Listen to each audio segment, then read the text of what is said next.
This was supposed to be one of the cleanest, most admired celebrity legacies in the world. A family that seemed to have cracked the code on fame, discipline, and unity. For decades, the Beckhams were presented as proof that global stardom didn't have to destroy a household. Every appearance felt intentional. Every photo suggested balance. Every public moment reinforced the idea that this family wasn't just famous, it was unbreakable. But what rarely gets discussed is what it's like to grow up inside something that polished. Brooklyn Beckham didn't inherit a normal childhood. From the moment he was born, his name was already a headline. Expectations weren't whispered, they were baked into his identity. His mistakes were never private. His experiments were never harmless. Everything he tried carried the weight of comparison and judgment. And while the public saw opportunity, Brooklyn has suggested he felt pressure. Pressure to represent something larger than himself. Pressure to fit into a narrative that had already been written. For years, that pressure was invisible, absorbed quietly, explained away as privilege. But pressure doesn't disappear just because it's wrapped in luxury. It builds.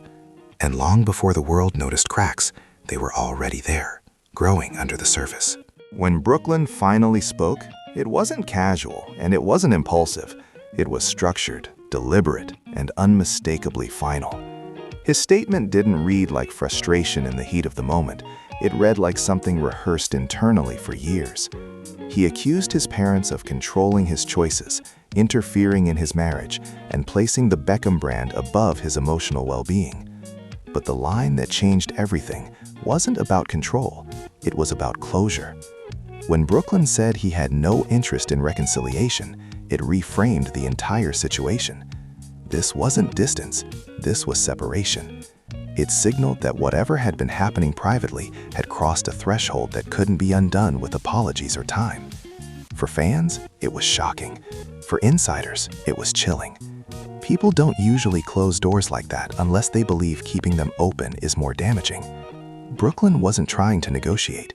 He wasn't asking to be understood. He was explaining why he was done. And once those words were public, the dynamic shifted permanently, because from that moment on, this wasn't just a family disagreement. It became a record. To understand where that resolve came from, you have to return to the moment that was meant to symbolize unity, the wedding. On paper, it was flawless. A-list guests, international attention, and a level of luxury few people will ever experience. It was the kind of event designed to reinforce the image of two powerful families merging into something even bigger. But weddings have a way of exposing fault lines.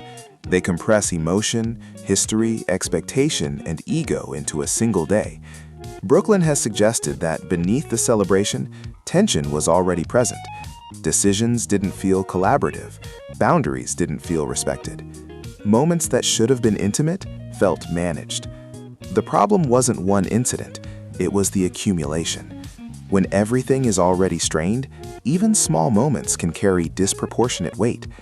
And that wedding wasn't just a ceremony, it was a stage, a place where private dynamics became impossible to hide. What the public saw as a fairy tale, Brooklyn would later describe as the beginning of the end. One of the earliest fractures, according to Brooklyn, centered around the wedding dress. To outsiders, it sounded trivial. Fabric, designers, last-minute changes. But in families where control is subtle, symbolism matters.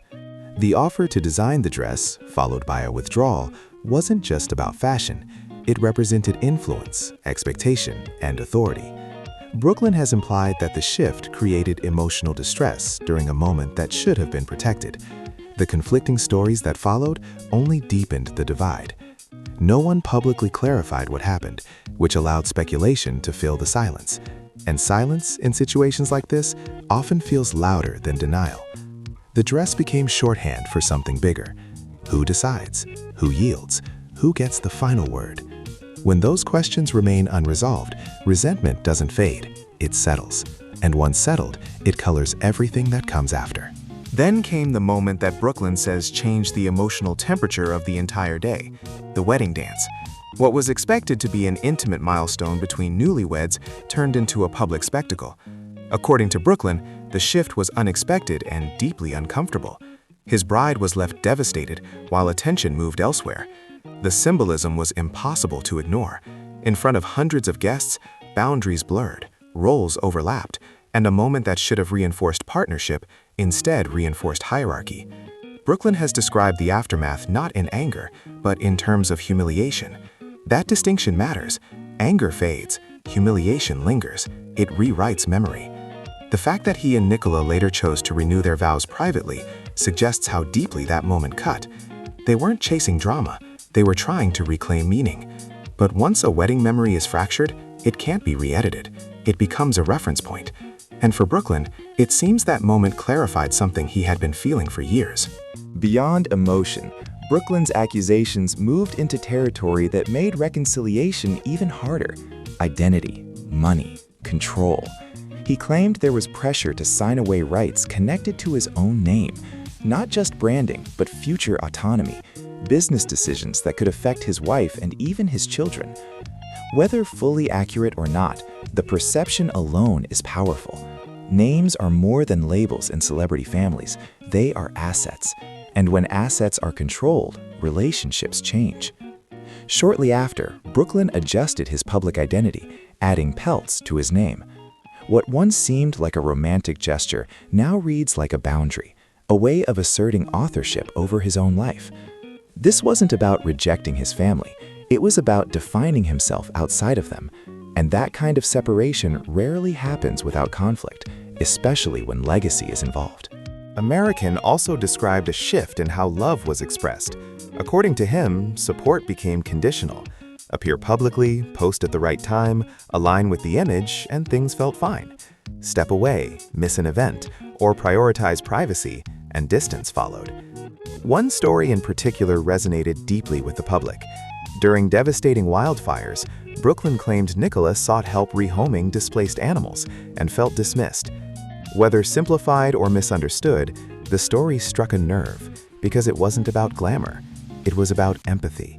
For Brooklyn, it symbolized emotional absence during a moment of need. And when moments like that stack up, they redefine relationships. They teach people what not to expect. Once expectations change, closeness becomes harder to sustain. After the statement, the contrast was striking. Brooklyn and Nicola appeared calm, unified, and unapologetic. No frantic explanations, no damage control. On the other side, there was silence. David and Victoria didn't respond directly. No public rebuttal, no emotional plea. That restraint can be interpreted in many ways: wisdom, shock, pain, or strategy. Brooklyn reportedly limited communication and set legal boundaries. His siblings remained publicly neutral, which only fueled speculation. Online, opinions hardened. Some saw a son finally choosing peace. Others saw betrayal. And Nicola became a focal point for blame, a familiar pattern when family dynamics shift. Brooklyn pushed back against that narrative, insisting the choice was his. That distinction matters because it reframes the story from influence to agency, from manipulation to decision. This is where the feud stops being just personal. Brand Beckham was built on cohesion, family as foundation, unity as proof of stability. Brooklyn's words challenged that structure directly. He didn't just describe emotional pain, he questioned the priorities behind the image. And once that question is public, it can't be unanswered. Some believe time will soften this. Others believe the damage is permanent, because public narratives don't fade quietly. What's left is uncertainty. A family navigating private grief under global scrutiny. A son choosing distance as preservation. Parents choosing silence as dignity. And an audience watching the slow unraveling of an image that once seemed untouchable. The tragedy isn't the argument itself. It's that once private pain becomes public history, there's no way to put it back. And when a legacy built on perfection cracks, what emerges isn't scandal. It's something far more human.